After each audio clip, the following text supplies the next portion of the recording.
interview.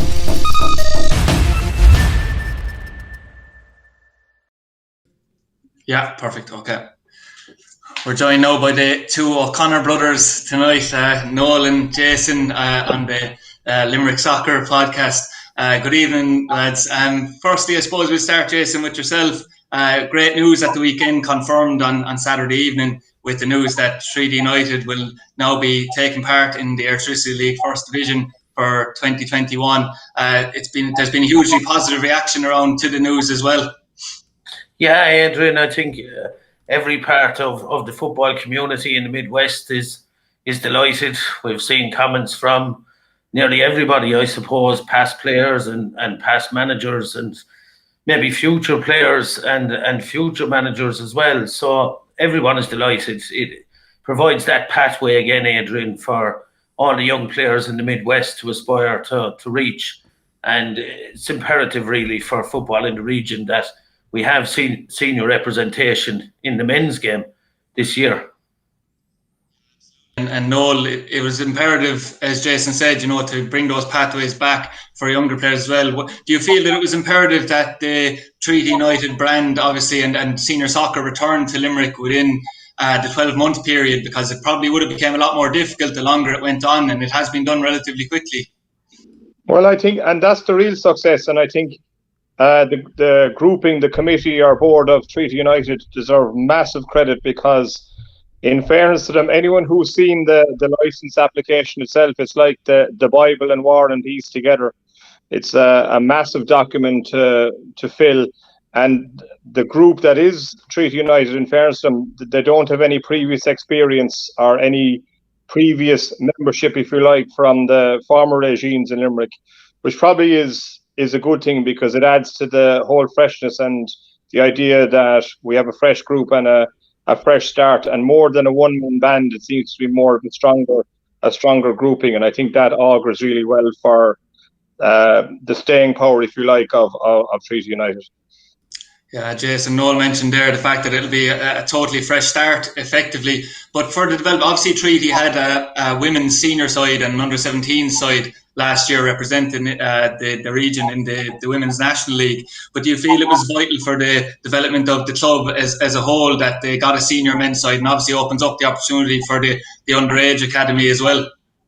Oh, yeah, definitely, Adrian. Look, typically, I suppose, of Limerick soccer, last year we had Treaty with the women's side of things, and we had Limerick FC with the underage boys. So I suppose not only for Treaty, but for everyone involved in the game, it was important that that's under one umbrella. And it gives the identity, I suppose, and kind of closure, I suppose, on the past. And like Noel said, a real fresh start. But to have it all under one umbrella and all under one club was very, very important, Adrian.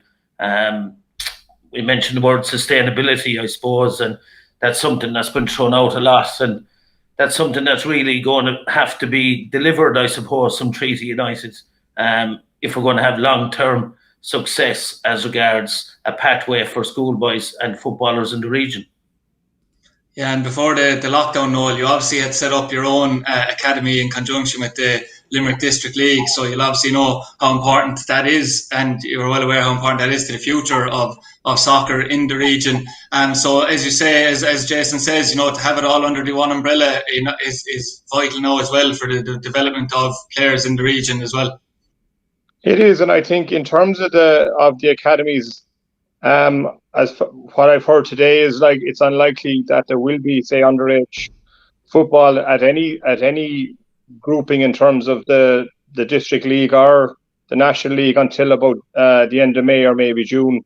So I suppose it does give Treaty a chance to get their senior grouping up and running before they turn their attentions to that. But in terms of what we want to do ourselves, I think the more academies around Limerick, the better, and we'll certainly continue to do our work. And the more players that are training and getting more hours training every week in Limerick, because as Jason would testify, and I know myself, that there's such things as late developers and guys who are very good at 15 or not very good at 15 may well turn out to be very, very good players, in a few years' time. So the more work that's done with those players allied to what that's been done to their clubs, it'll be all the better for the future of Limerick football.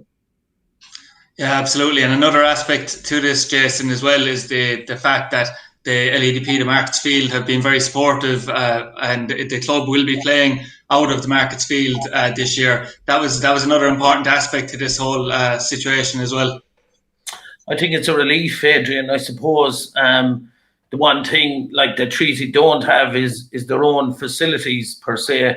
They don't own their own training ground. They don't own their own match day venue. So to secure the Markets Field is the highest, I suppose, order they could achieve. It's a fantastic stadium. It's widely recognised as the home of senior soccer. I think that'll always be the case. So even without crowds, it's just fantastic for the game to be back at its natural home, is what I would feel on it.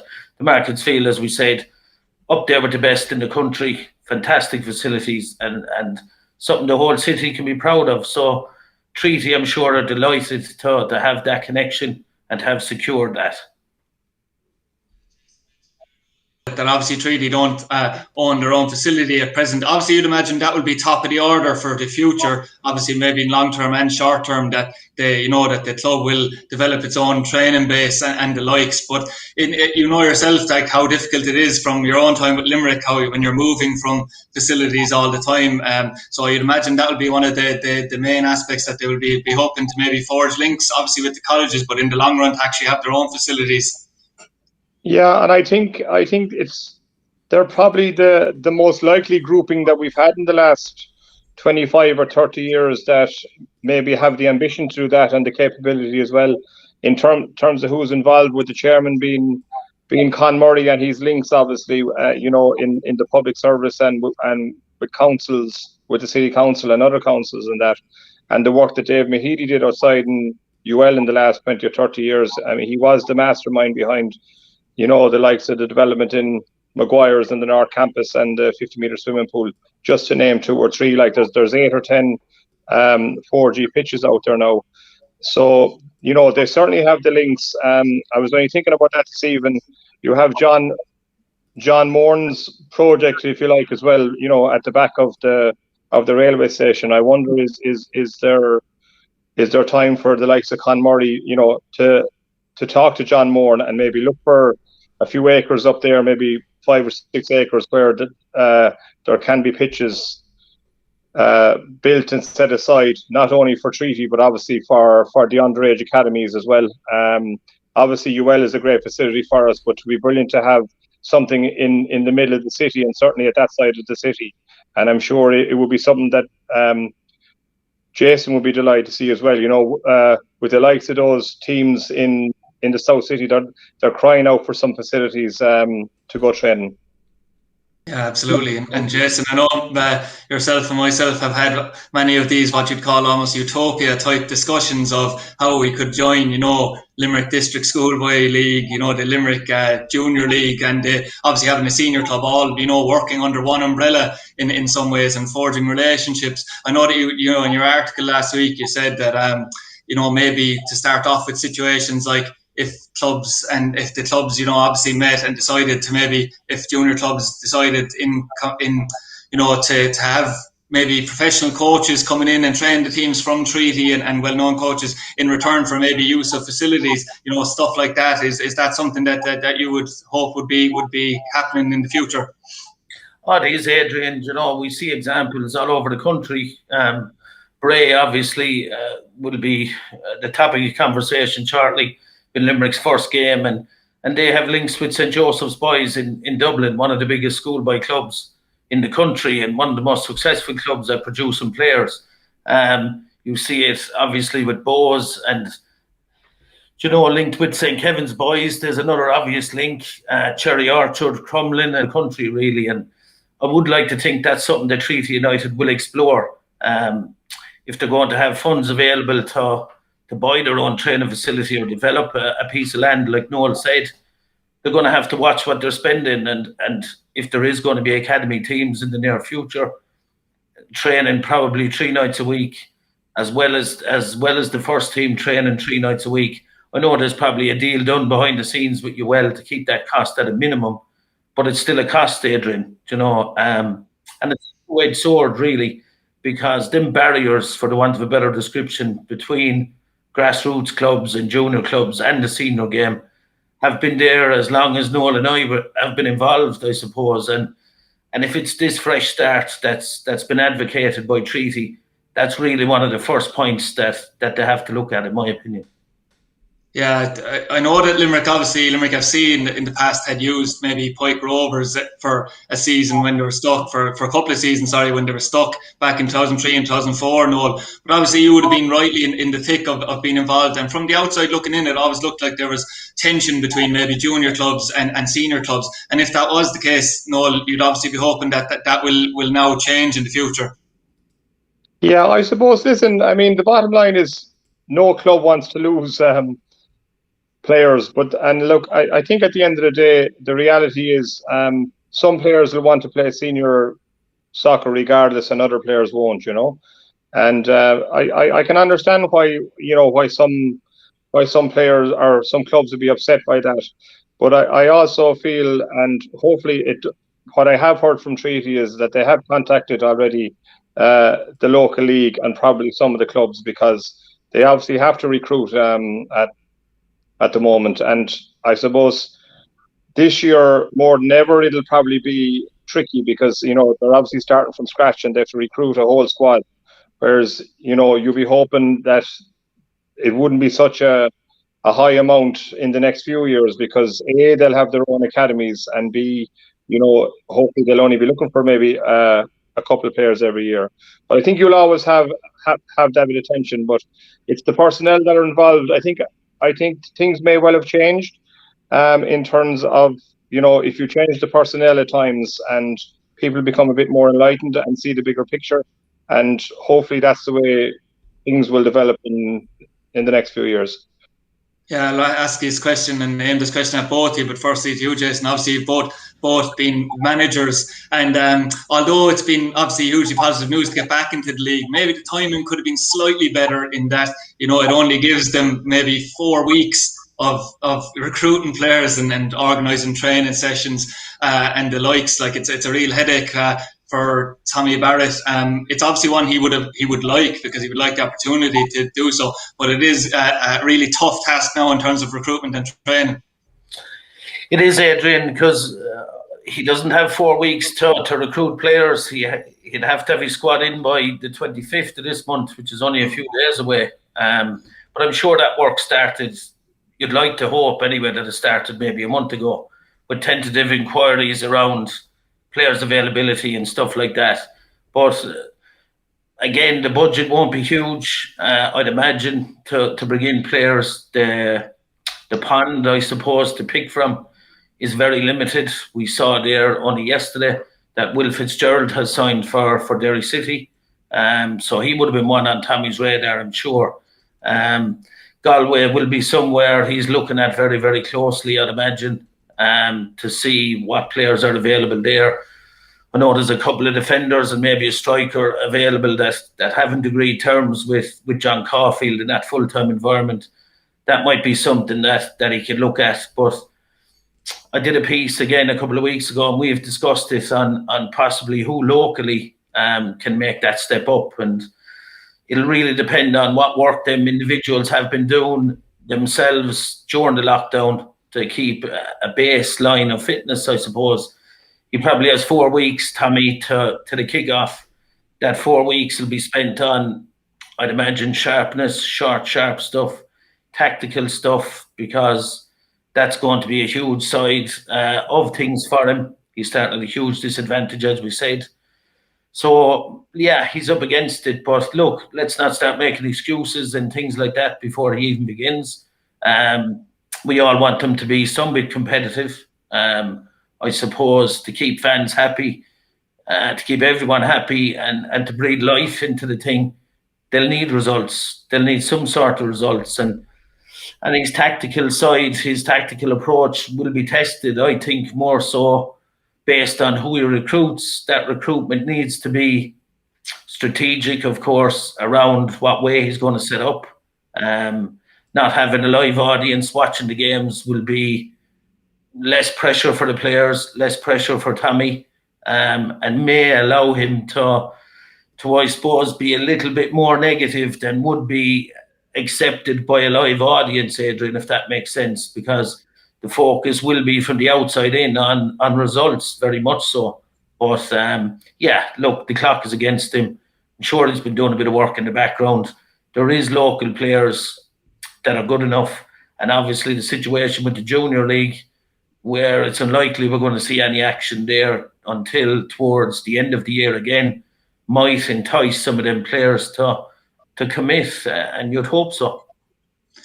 Yeah, Jason mentioned there, Noel, that, you know, obviously you'd imagine and you'd like to think, and that probably is exactly what the case is, that Tommy would have been, you know, weeks in advance and back a couple of months even looking at this scenario and saying and trying to recruit players. But how difficult would it have been when he didn't have the surety to tell those players that you will definitely be in the league? That would have probably been a difficult thing, and probably something you faced as well back in your time. Yeah, well, listen, Jason's made a lot of good points there. He's certainly right. I don't feel that anyone will think that Tommy Barrett is under pressure, certainly at the start. But Jason is spot on to say that we certainly don't want to hear any excuses either. This is the hand he's been dealt with.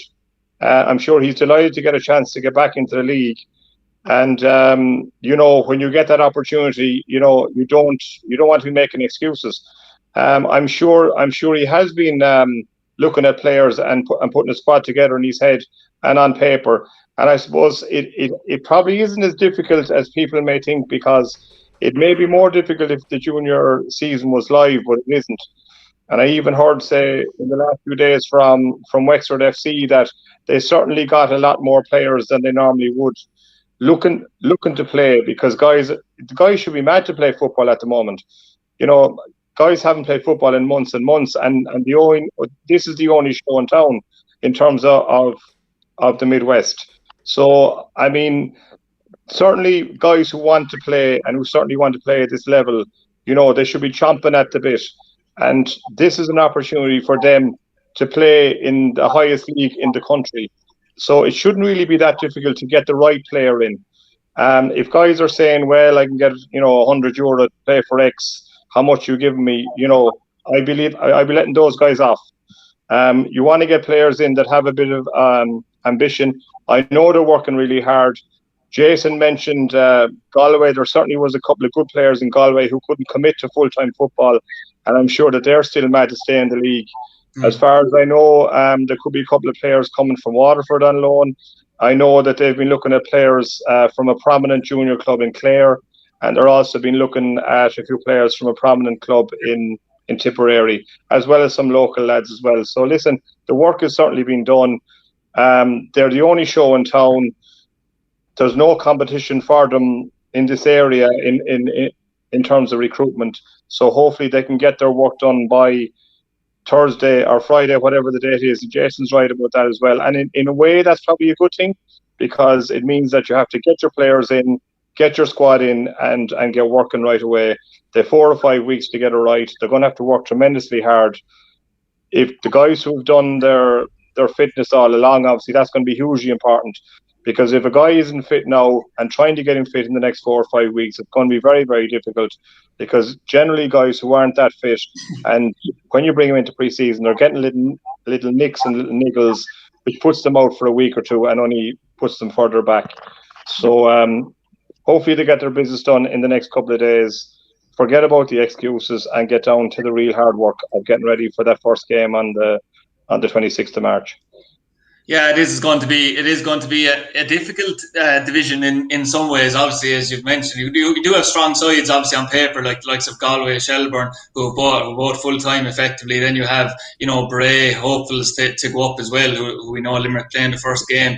But there is also the bottom half of that division where there's games you could really pick up points. You know, you've got the likes of, I know Athlone have recruited quite well, but you know, they still would be targeting games like that. You have the likes of Cabinteely, Wexford, you know, so there is games there for Treaty to get results in as well, Jason.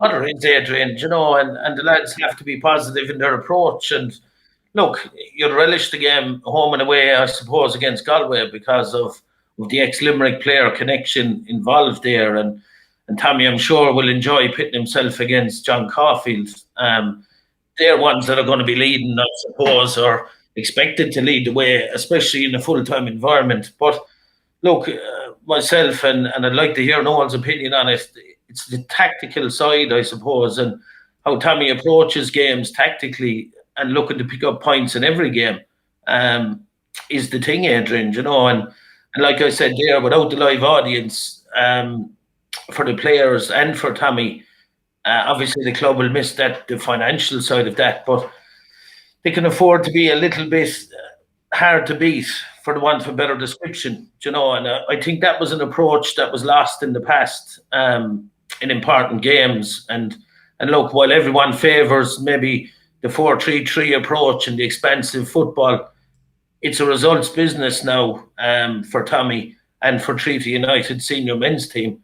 The development side of things and learning the game comes at underage, and the work Noel is doing, and I'd have done that work in the past with the LDSL, and the fruits are there to be seen with the likes of Will Fitzgerald and Aaron Fitzgerald and Gerard Barry, and they're all people that came through the local LDSL structure, if you like. So that's where the development happens. But for Tommy this year, it's a results business. He has to be tactically sound. The team have to be hard to beat. And personally, I'd like to see maybe a different formation from the usual 4-3-3 that we've seen in the past.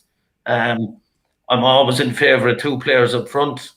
And I suppose if you're making yourself hard to beat and putting 2 players up front, there's a formation and a system in mind, especially with inexperienced players. Maybe that will be the case. I know Noel mentioned there players from Waterford and Galway and other League of Ireland clubs coming in, but the brand that Treaty are selling is very much a local brand, and I think the public want to see a lot of local players, so it will be difficult for them. But I keep going back to that tactical side, Adrian. He needs to be trying to pick up points in every game. They have to be hard to beat with, I suppose, strong offensive options.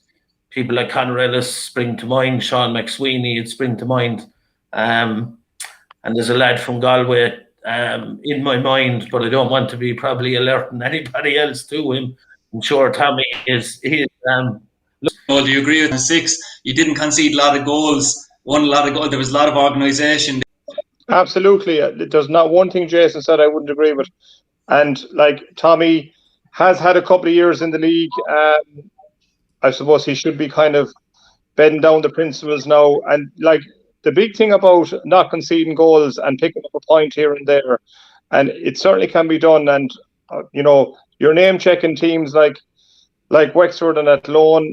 I've heard today that Athlone are expecting to be up around the playoffs with the signings they've made. But every game is an opportunity to pick up a point or 3. And like, the big thing out of doing that and not conceding goals is the confidence it brings. You have to be solid. Your first port of call is, we don't concede, we're hard to beat, let's make it a battle. You're going into the game with a point, and can you turn that point into 3? If you can't turn it into 3, be sure that you come back with a point. I remember Mick Wallace saying to me over and over again, you may not feel great the night of the point, but when you make up the following morning, you feel a good bit better about it, and you certainly feel a lot better about the point than you do waking up in the morning after losing a game. And like, the confidence is going to be important. If they can, and they're going away to Bray, if they can get a point there, they're home to Wexford in the next game, and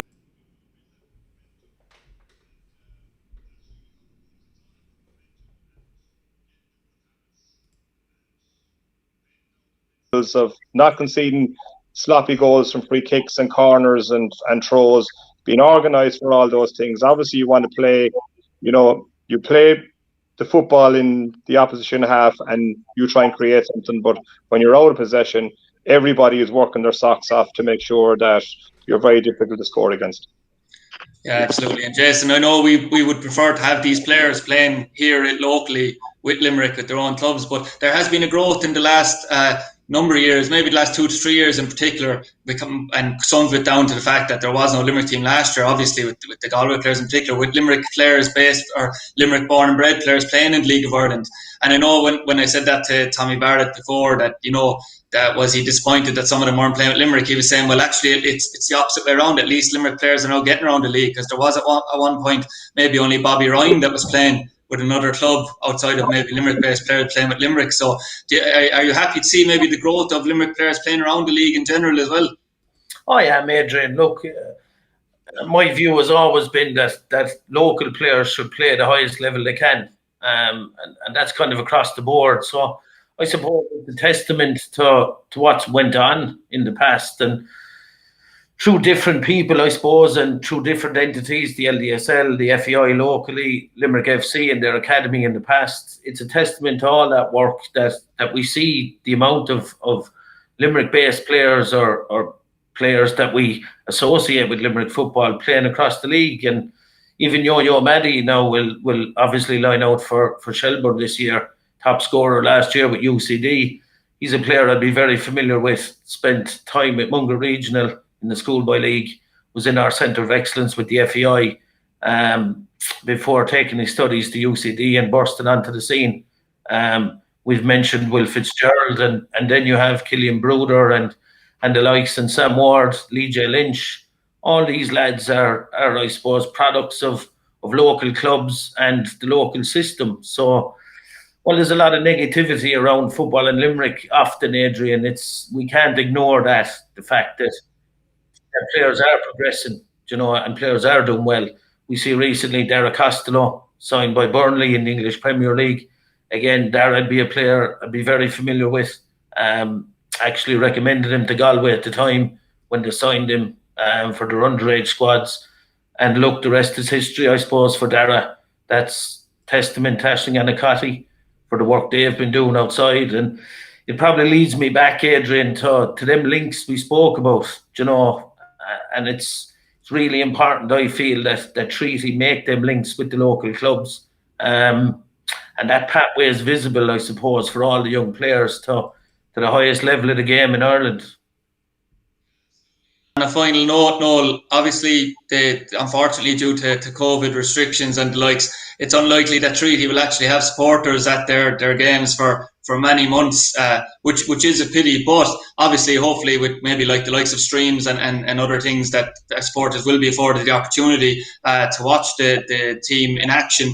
But patience is absolutely vital, Noel, from the supporters in Limerick. I know you see jokes today of, I can't wait for our game on November 19th, going around the place from a few Limerick fans about the playoff final next year. But obviously that would be an unbelievably unrealistic target, and even though it's said in a joking fashion, you must urge that the patience and from supporters before we start putting the cart before the horse, for the want of a better expression.